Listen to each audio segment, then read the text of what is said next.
I love Mohammad कोई गाली तो नहीं है।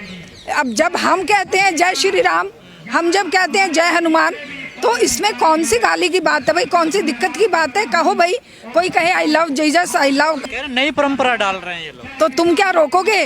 तुमने नई परंपराएं नहीं डाली। हम बचपन में राम राम जी सुनते थे अपने बाप दादों से, कोई निकलता था नमस्ते जी जय राम जी की, ये होता था। अब क्या होता है जय श्री राम, जय श्री राम। भाई वो राम तो बहुत ही सौम्य साधारण व्यक्तित्व के एक इंसान थे जो सब में एक प्यार मोहब्बत जनरेट करते थे। तुम तो इतना भयंकर नारा लगाते हो कि दहशत होती है, हम लोगों को भी दहशत होती है कि ये जब नई नई चीज़ें पैदा करते हैं तो इन पर तो कोई नहीं भड़कता।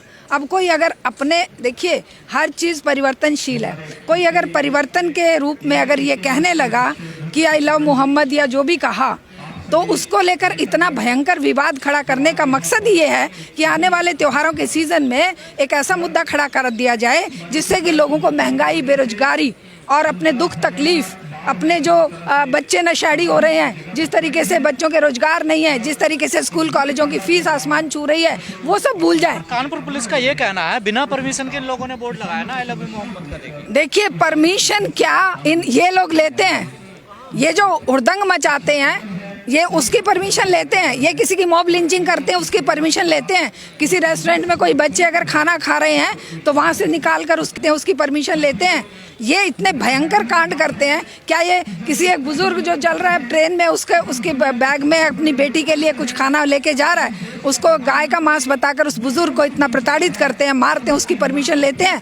जो रेलवे पुलिस में वो जो एक आदमी चुन चुन कर मुसलमानों पर अटैक करता है, वो क्या परमिशन लेके करते हैं? तो ये जो इनकी कहानी है, ये जो इनका तरीका है, ये इस समाज में जहर फैलाकर आम जनता के दुख दर्द तकलीफ से ध्यान हटाने का जज्बा एक काम है और फेलियर है ये सरकार हर फ्रंट पे। ये किसानों की समस्याओं का समाधान नहीं कर सकी, ये मजदूरों की समस्याओं का समाधान नहीं कर सकी। इन्होंने 40 कानून जो मजदूरों ने सदियों के संघर्ष से प्राप्त किए थे, जिस किसान को एमएसपी देकर और किसान को जो है कर्जे माफ़ी और दूसरे तरह के प्रलोभन देकर सरकारें चाहती थी कि किसान और अधिक अन्न उपजाए, जिससे कि यहाँ के लोगों को खाना मिल सके, और हरित क्रांति उसका परिणाम रहा। आज ये सरकार ट्रंप के चरणों में नतमस्तक है और वहाँ से जो वो उनका कचरा लेकर आने के लिए बेताब है, और ट्रंप इसीलिए बार बार तरह तरह के प्रतिबंध लगा रहा है क्योंकि सरकार अपने आप नहीं चाह रही, सरकार दूसरे के कंधे पे बंदूक रख के काम चलाना चाह रही है कि ये किसानी खेती बर्बाद अगर करे तो ट्रंप करे और हम कहें कि हमारे बस की बात नहीं है। जैसे अब तो देश भर में आई लव मोहम्मद को लेकर जुलूस निकाले जा रहे हैं, लोग सड़कों पर आ रहे हैं। देखिए हम तो कहते हैं धार्मिक उन्माद चाहे किसी भी धर्म के लिए हो, वो एक गलत चीज़ है, चाहे वो इस्लाम के लिए हो, चाहे वो हिंदू धर्म के लिए हो, चाहे वो क्रिश्चियनिटी के लिए हो। उन्माद अपने आप में गलत चीज़ है, लेकिन सबको अपनी आस्था, अपना धर्म मानने का और अपने धर्म में पूजा अर्चना करने का अधिकार संविधान देता है। संविधान के आर्टिकल 14 से लेकर 35, 36 तक खुली आज़ादी देते हैं सबको कि भाई जो मानवाधिकार मानव ने 1948 के यूएन चार्टर में इंक्लूड करे, उन्हीं पर बेस्ड हमारे ये अधिकार हैं, मौलिक अधिकार। उन्हीं मौलिक अधिकारों की प्रैक्टिस करने का अधिकार अगर कोई सरकार या कोई उद्दंड ऑर्गेनाइजेशन छीनती है और सरकार उसका सहयोग करती है, तो वो सीधे सीधे अटैक कर रही है हमारे संवैधानिक अधिकारों पर।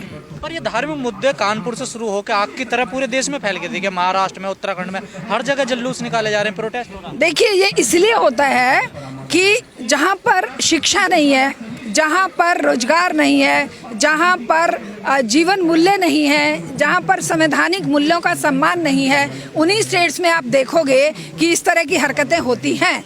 क्या कभी आपने सुना है कि केरला में इस तरह के हादसे होते हैं, या आपने तमिलनाडु में देखा है या कर्नाटका में देखा है जो इस तरह का जो ये मॉब लिंचिंग की घटनाएं या इस तरह से जो अटैक होते हैं माइनॉरिटी पे, या जिस तरीके से अलग अलग तरीके से लोगों को गुमराह किया जाता है, ये अज्ञानता का सीधा सीधा एक परिदृश्य है। क्योंकि जिसके अंदर वैल्यू नहीं होंगी, जो शिक्षित नहीं होगा, जो सामाजिक संवैधानिक और वैल्यूज़ को नहीं पहचानता होगा, वो व्यक्ति कुछ भी करने के लिए जरा से नशा करा दो, क्योंकि बेरोजगार हैं, 500 रुपये का नोट पकड़ा दो, वो कुछ भी करने के लिए तैयार होंगे, चाहे कोई भी धर्म का हो। ऐसा नहीं। मुद्दे इतनी तेजी से क्यों फैल जाते हैं? क्योंकि सरकार चाहती है विश्व में कहीं पर भी सरकार की मर्जी के बिना ना कोई उपद्रव होता है। सरकार चाहे तो वो एक दिन में कहीं पर भी उठने वाली बात को खत्म कर सकती है, धार्मिक विवाद को। सरकार के हाथ में वो ताकत है। सरकार को हम चुनते क्यों हैं? वही सवाल होता है ना, पुलिस कार्रवाई करती है तो फिर ये कहा जाता है भेदभाव हो रहा है। पुलिस कार्रवाई नहीं करती है, पुलिस माइनॉरिटी के खिलाफ कार्रवाई करती है। और पुलिस का जो दोगलापन है, पुलिस का जो एक जो रुख है ना, वो एक पक्ष को संतुष्ट करने का, आज पुलिस प्रशासन या कोई भी जो संवैधानिक संस्थाएं हैं पर्टिकुलर धर्म के फेवर में झुकी हुई हैं, पर्टिकुलर सत्ता के फेवर में झुकी हुई हैं, क्योंकि वो सत्ता जो उनको दहशत और प्रोटेक्शन में बनाए रखे हुए है। लेकिन ये जनता की आवाज़, जन आंदोलनों का ये कर्तव्य बनता है, जनता का ये कर्तव्य बनता है कि इस तरह की जो सत्ता मनमानी कर रही है, जो जनता के हक अधिकार को छीनकर माइनॉरिटी के बीच में और मेजॉरिटी के बीच में इस तरह का भेद पैदा कर रही है, उसके विरोध में मेजॉरिटी पीपल आवाज़ उठाएं। जो शिक्षित हैं, समझदार हैं, जो खुद को ये कहते हैं कि भाई हम तो संवैधानिक वैल्यू देते हैं, संवैधानिक वैल्यू को महत्व देते हैं, वो आज जनता को सड़कों पर आना चाहिए। ये जो आवारा गुंडे बदमाश सड़कों पर घूम रहे हैं, उनकी जगह आप जैसे हम जैसे लोगों को समझाने के लिए सड़कों पर इन धार्मिक मुद्दों के बीच में जो जनजीवन के मुख्य मुद्दे हैं जिनसे जीवन चलता है, वो सब दब जाते हैं। वही तो चाहते हैं, वही तो चाहती है ये सत्ता। और क्या चाहती है? सत्ता को कोई फर्क पड़ता है? सत्ता को कोई हिंदू मरे, मुसलमान मरे, दलित मरे, स्वर्ण मरे, महिला मरे, युवा मरे, कोई फर्क नहीं पड़ता। वो सत्ता को चाहिए कि कोई सवाल करने वाला ना खड़ा हो जाए। सत्ता ये चाहती है कि सबके मुंह पर धर्म का ताला लग जाए। कोई बोले तू देशद्रोही है, तू मुसलमान है, तू पाकिस्तान चला जा, मतलब उसको ही शर्मिंदा कर देंगे। जो जनता की आवाज उठा के जेल में डाल तो सीजेआई साहब को कहा जा रहा है ये हिंदू विरोधी है, बताइए। वो तो कुछ भी कहेंगे, क्योंकि उनका काम है कोई भी ऐसा डिसीजन सीजीआई की तरफ से ना आए जो जनहितैषी हो या जो न्यायपूर्ण हो। वो अन्यायपूर्ण डिसीजन, चाहे वो बाबरी मस्जिद का मामला हो, चाहे वो 370 हटाने का मामला हो, चाहे वो किसान मजदूरों के हक मारने का मामला हो, चाहे वो 5 साल से पड़े हुए युवाओं का जेल में बेल ना मिलने का मामला हो, उनके लिए वो वाहवाही करेंगे कि वाह बहुत अच्छा किया, वो बेचारों का चार्जशीट भी फाइल नहीं हुई और उनको 5 साल जेल सजा अभी काटते हो गए। तो ये सत्ता के जो पद पखार कर विनती करने वाले जज होंगे या प्रशासन होगा, उनको वो प्रमोशन देते जाएंगे, और जो सही फैसले देने वाले लोग होंगे उनको वो क्रिटिसाइज करेंगे कि उन्होंने हिंदू धर्म के खिलाफ जाकर टिप्पणी की है, हिंदू देव देवता। हो सकता है कि वो तुम्हें लग रहा हो, लेकिन वो मानवता के फेवर की बात हो, क्योंकि मानवता के हक को लेकर ही, मानवता को लेकर ही इंसान आज जिंदा हुआ है और इतनी प्रगति करके यहाँ पर आया है। अगर इस तरह के हादसे, इस तरह की मार काट आदिमानव के समय पे रही होती तो कोई इंसान बचता, फिर यहाँ पर शायद डायनासोर का राज होता, डायनासोर होता इस पूरी पृथ्वी पे। ये तो क्या देश धार्मिक मुद्दों से ही विश्वगुरु बनेगा, हिंदू राष्ट्र बन तो रहा है। वो बेड़ी सुनिए ना, हथकड़ी बेड़ियों में बांधकर हमारे युवाओं को फेंक दिया जा रहा है। 88 लाख की वो फीस लगाई जा रही है वीज़ा की, है वहाँ पर सारे लोग जो हैं दहशत में जी रहे हैं, जो फॉरेन में गए हुए हैं। हमारे भी बच्चे फॉरेन में गए हुए हैं, हर एक को दहशत लगती है, क्योंकि इस विश्वगुरु ने भारत की प्रतिष्ठा को पैरों तले कुचलवा दिया है। आज भारत का कोई भी सोवियत संघ के रूप में भारत का एक अभिन्न मित्र होता था, जो 20 वर्ष की संधि के साथ वो संधि एक्सटेंड होती जा रही थी, लेकिन आज रूस को भी इन्होंने अपने खिलाफ खड़ा कर दिया है। वो भी पाकिस्तान के फेवर में बात कर रहा है। एससीओ की मीटिंग हो, चाहे वो सार्क की मीटिंग हो, चाहे वो ये जो ब्रिक्स की मीटिंग हो, सब में हमारे मुंह पे ताला लग जाता है। ताला कहाँ खुलता है? जहाँ हिंदू मुसलमान की बात होती है। हम कपड़ों से पहचानेंगे, हम उनको वो जो तुम्हारे भैंसे छीन ले जाएंगे, यहाँ बोलेंगे, वहाँ पर मुंह पे ताला लग जाएगा।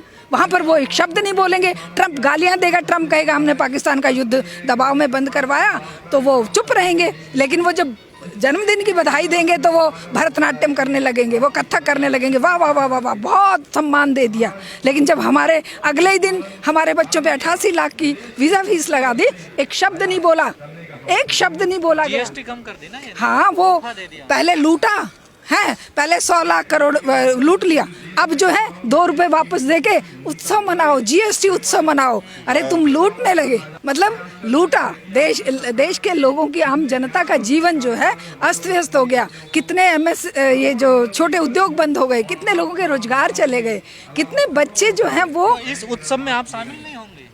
उन्हीं को मुबारक हो। हम जो उत्सव हम करना चाहते हैं, हम चाहते हैं इस जनता की मुक्ति का जब उत्सव होगा, जब मजदूर, किसान, महिला, नौजवान, युवा, छात्र जब मुक्त होगा इस पूंजीवाद के शिकंजे से, तब हम उत्सव मनाएंगे।